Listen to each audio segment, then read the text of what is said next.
Russians know how to do this. We know that the North Koreans and others have been able to evade sanctions by using cryptocurrency. So it's important that we, in effect, patch a hole in the bucket and make sure that there's not leakage through crypto, that we don't have, you know, these oligarchs who just move around a few $100 million and just keep it out of the formal banking system. And you've got some. That was Massachusetts Senator Elizabeth Warren earlier this week discussing her concern with cryptocurrency use in Russia and her call for more government regulation. Joining us now is Perianne Boring, chairman of Digital Commerce, founder and president. It's good to see you, Perianne. And the two, really, I think the two things that you hear most about crypto or Bitcoin in particular, one, you hear I coined a word that I guess is a word, but it's used for nefarious purposes, whether it's money laundering or, in this case, it's nefarity. It's used for nefarity. And then the other is the energy usage and climate change and all, and that as well is the two tropes that you always hear posited by bears or people that are negative on it. Is she onto something, though? Is Senator Warren onto something?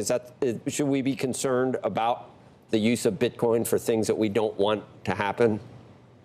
Like Senator Warren stated yesterday in the Senate banking hearing that she was surprised by the facts that she learned talking to the technologists who are providing analytic and forensic data to law enforcement. Here are the facts. There is zero evidence or data suggesting that cryptocurrency are being widely used to evade sanctions. Both the FBI and the White House have issued statements just in the past couple of weeks saying that cryptocurrencies are a poor tool for sanctions evasion.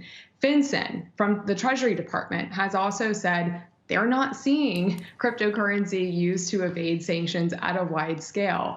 I think this is a non-issue, and I don't think some of our members of Congress are listening to their own administration. And look, Joe, the most frustrating thing about this is that the story we should be focused on is how cryptocurrency has played a very significant role in Ukraine being able to defend itself against Russia and deploy life-saving aid on the ground in Ukraine. People have donated over $100 million in cryptocurrency to Ukraine. Look, the team that launched the official crypto fund of Ukraine, they testified in Senate banking yesterday, and they stated that it took them 10 minutes to set up the infrastructure to create that fund. 10 minutes. And then the Ministry of Defense was able to purchase and deploy critical supplies on a 24-hour turnaround. This is amazing. This is history being unfolded in front of us on how crypto is changing the way we interact and we transact around the world. We've got to be able to distinguish between the facts and the fears. Right. And these knee-jerk reactions to want to regulate cryptocurrency could have significant unintended consequences that could undermine the national security of our allies. It's a tool, crypto, and depending on the user, the tool it can go either way. There are major selling points, Perianne, to crypto, and some of those major selling points are anonymity and decentralization, and all these things that would be attractive to people that don't want to be detected or want to do things that can escape scrutiny theoretically. But at the same time, you bring up how those characteristics of crypto can be very powerful when used for good. So it's not the crypto itself is either moral or immoral. It's the way it's being used by the players. So I mean, I can understand that you would want to, not induce people with bad intent to even have an easier way of doing it. So are there ways to do it without hurting the other uses, which are so positive?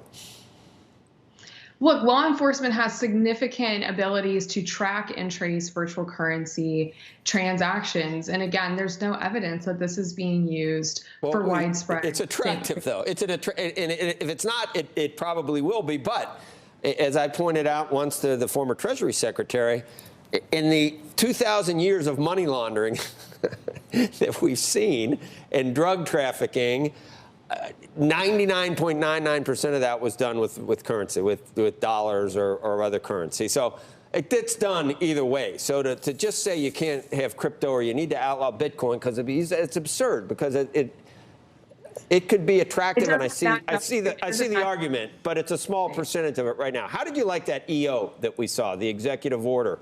Did that help? It's a long time coming. Look, Joe, we at the Chamber of Digital Commerce, we called for a national action plan for blockchain in 2019. So we see this as a very encouraging step. As you may know, we have a very fragmented approach to regulation of virtual currency and digital assets in the United States between the SEC and the CFTC and FinCEN and IRS and Treasury. Congress is weighing in heavily. There's no strategy. There's no coordinated approach. And the executive order lays out a path forward for the federal government to be able to coordinate. And hopefully we will see a lot of that red tape and bureaucracy be cleared up through this process. So we think it's a positive first step, but it's just a first step. There's still a lot of work to do. And further, we've taken a enforcement first posture towards this ecosystem. So I thought it was a huge validation for the administration to put out this executive order that states that blockchain technology is one of the most important technologies of the 21st century, and the U.S. must be a leader of this ecosystem. So we're very supportive of that and really hope that this sets up a process to get regulatory clarity for businesses that are building on blockchains in the United States. Perianne, the great unbanked in the world, this offers hope for those people as well, or for people working hard and ravaged by inflation in this country. No, not in this country. It's not so bad yet, but we do have it here. But think of other countries, South America. Russia would be an example.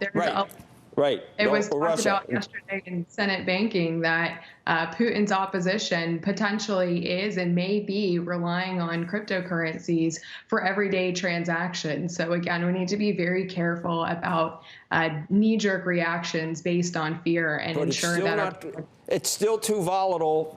Bears and people that don't like it, they still say it's still too volatile to be used as a currency. And it moves around. It's more like a NASDAQ stock. It goes down when the NASDAQ goes down.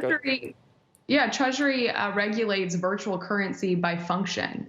And they say it either needs to be a medium of exchange, a store of value, or a unit of account. It doesn't have to meet all three of those prongs. Are we using it as a medium of exchange today? Well, Ukraine is, and they're having significant success with that. But that volatility will level out as we reach mainstream adoption. We're only 13 years into this technology ecosystem, so give it some time. It has tremendous promise. Don't regulate it out of existence because we're afraid of what we don't understand. So you think $500,000 per coin? Novogratz says that you don't think that he's lost his marbles? In the long term, I think that's where it's going. Look, these are in the long term, these valuation models that investors like Galaxy and others use, they don't really work too well in the short term. These are long-term projections. So we're thinking 5, 10, 20-year time frames. I mean, you've seen his outfits, Novogratz, because I don't know about the crypto side of things, but I think he may have lost his marbles at some point. But not about the the Bitcoin forecast. Perianne, thank you. Good to have you on this morning. It's just after 7 o'clock, Santoli. Mike Santoli. It is.